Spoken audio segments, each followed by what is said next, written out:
Ang chismis ay nakakasira yan, lalo na kung maling impormasyon ang makakarating sa kabilang panig. At ang chismis ay nakakasira ng pagkakaibigan, maging ang mga kapamilya.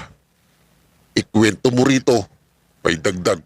Ikwento mo sa kanya, may dagdag bawas pa. Yan ang kwentong masasaksihan natin sa araw na ito. Ang kwento ni Tessa, kung paano niya ipakalat ang mga maling impormasyon at mga maling chismis. Si Tessa ay mabuting may bahay ng kanyang asawang si Robert. Mayroon silang 3 mga anak. Ang panganay ay nasa high school at ang dalaway nasa elementarya. Pagpasok sa eskwela ng kanyang mga anak, maglilinis lang ito saglit ng kanilang bahay at makikipagkwentuhan na ito sa kanyang mga kapitbahay. Ganoon parati ang gawain ni Tessa. Halos araw-araw itong nakikipagchismisan. Kung ano ang mga latest sa kanilang lugar ay kanyang alam na alam. Uuwi lang ito ng tanghalian para magluto para sa pag-uwi ng kanyang mga anak ay may maihanda ito.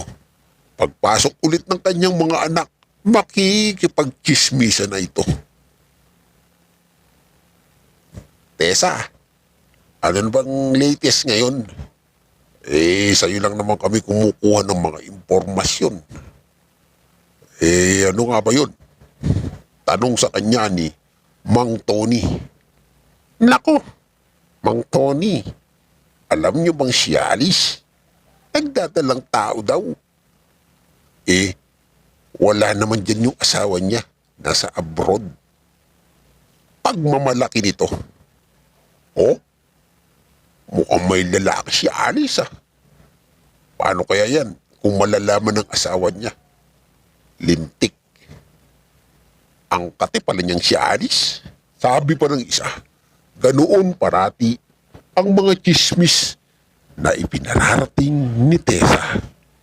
Isang araw, may lumipat na pamilya di kalayuan sa kanilang bahay.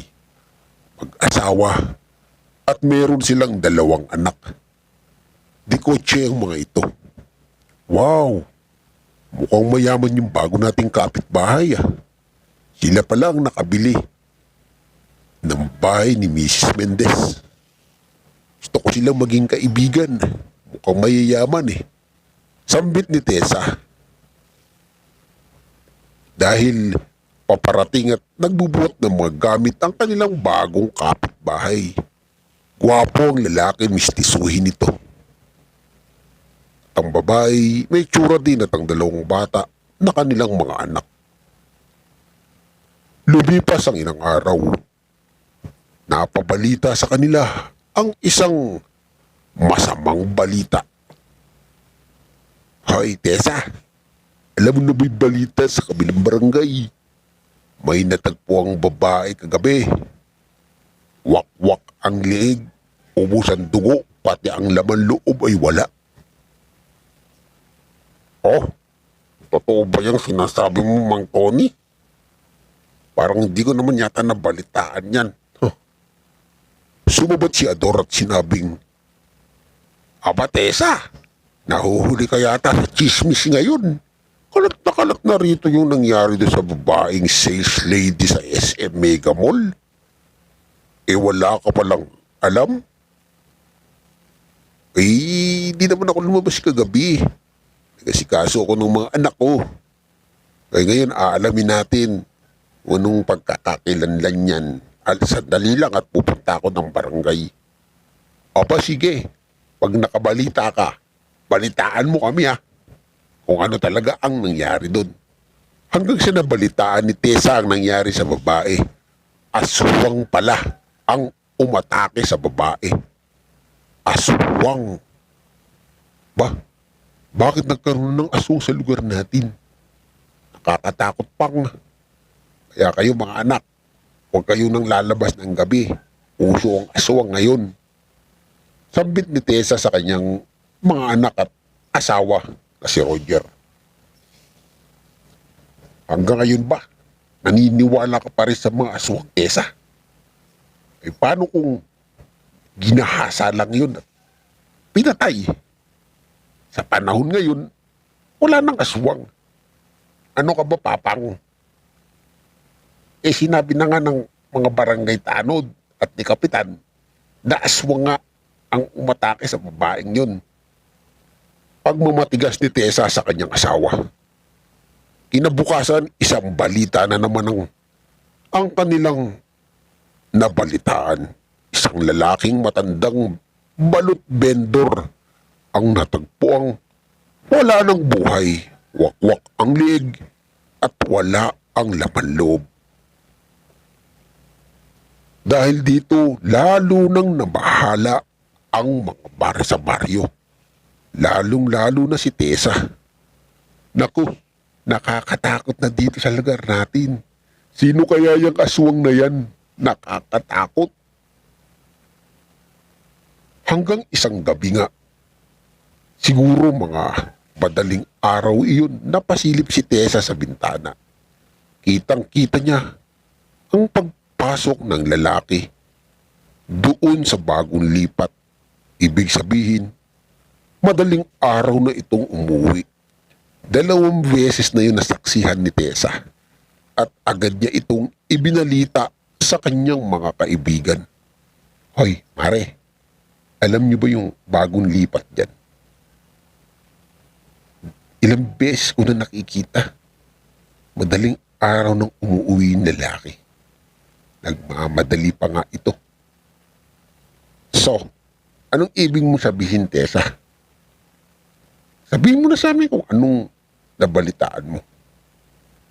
Alam nyo, ang duda ko, baka iyan ang aswang. Kita nyo naman, di naman lumalabas yung mga yan. Hindi nga sila nakikipaghalubilo sa atin, lalo na yung babae. Pati mga anak nila nasa bahay lang.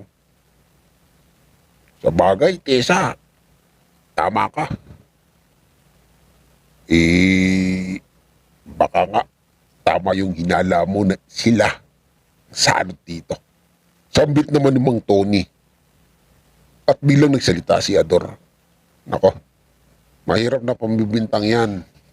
Wala pang sapat na ebidensya. Eh paano kung galing lang sa trabaho yung lalaki? Sasabihin mo agad na siyang aswang. Yun ang kutob ko, Ador. Maaari ka ako na siya ang aswang. Malalaman at malalaman ko din yan sa mga darating na araw. Nagpatuloy ang pagkakaroon tuwing umaga kahit may mga tanod ng nagpapatrolya. Patuloy pa rin silang nakakakita ng mga taong biktima ng aswang. Hindi man sa kanilang baryo, sa kabilang baryo, o sa kabilang bayan. 12:00 pa lang ng gabi, nag-aabang na si Tessa. Nakasilip ito at naghihintay kung anong mga susunod pang mangyayari. Kitang-kita niya ang pagpasok uli ng padre de pamilya. Naglalakad nga lang ito, hindi niya gamit ang kanyang kotse. Agad itong pumasok ng gate. Gusto man lumabas ni Tessa para silipin, pero nagdadalawang isip siya dahil mag-aalauna na ng madaling araw yun. Baka kanya tama ang hinala niya. Baka isa siyang maging biktima rin kung gagawin niya yun. Pero naglakas loob si Tessa. Lumabas siya ng bahay at sumilip sa gate ng kapitbahay. Nasilip niya ang lalaki na nagpupunas ng katawan. Positive nga, siya nga ang aswang. Sabi niya sa kanya sarili. At agad itong tumakbo pauwi ng kanilang bahay at hindi siya nakatulog ng gabing yun. At kinabukasan nga, pagpasok ng kanyang asawa at mga anak, agad itong nagpunta sa barangay hall upang kausapin si Kapitan. Totoo ba yung sinasabi mo, Tessa? Na yung kapitbahay niyo na siya ang aswang?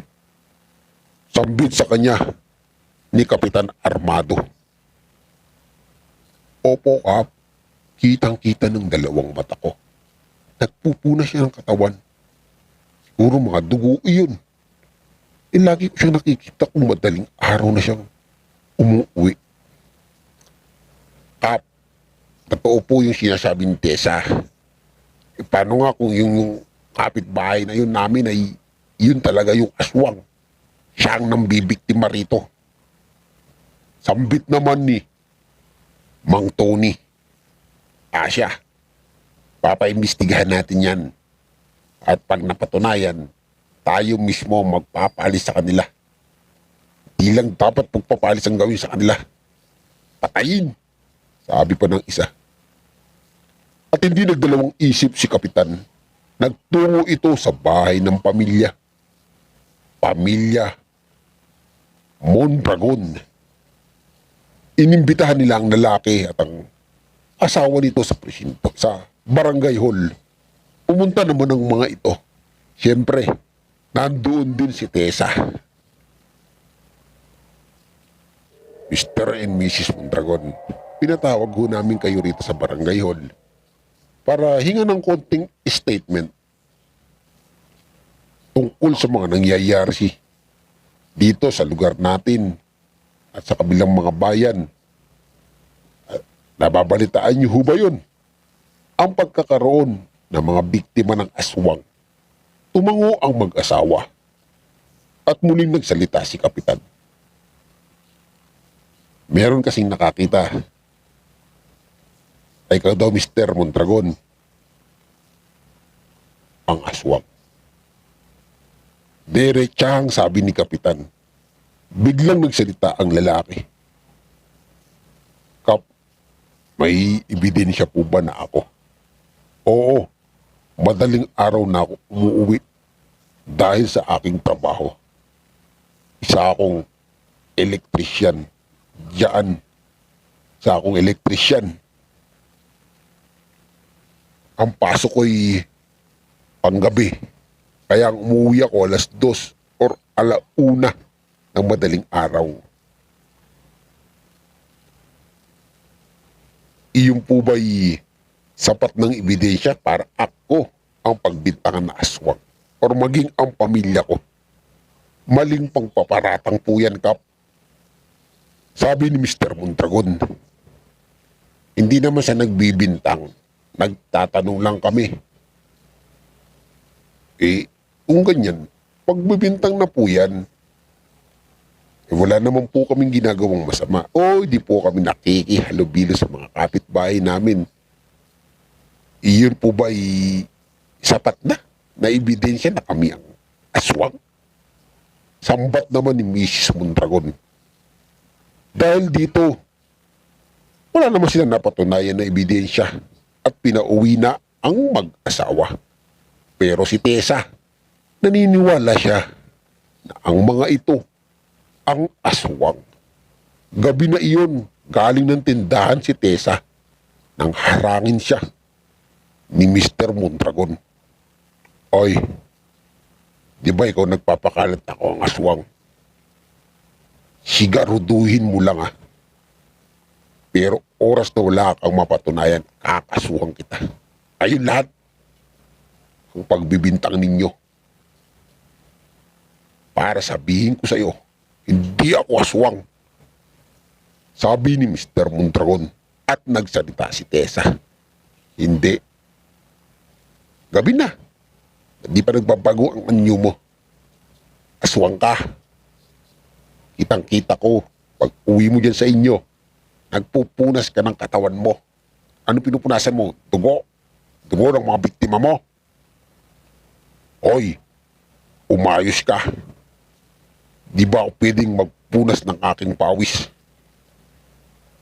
Ikaw pa lang nagpapakalat ng mga chismis dito. Ikaw ang number 1.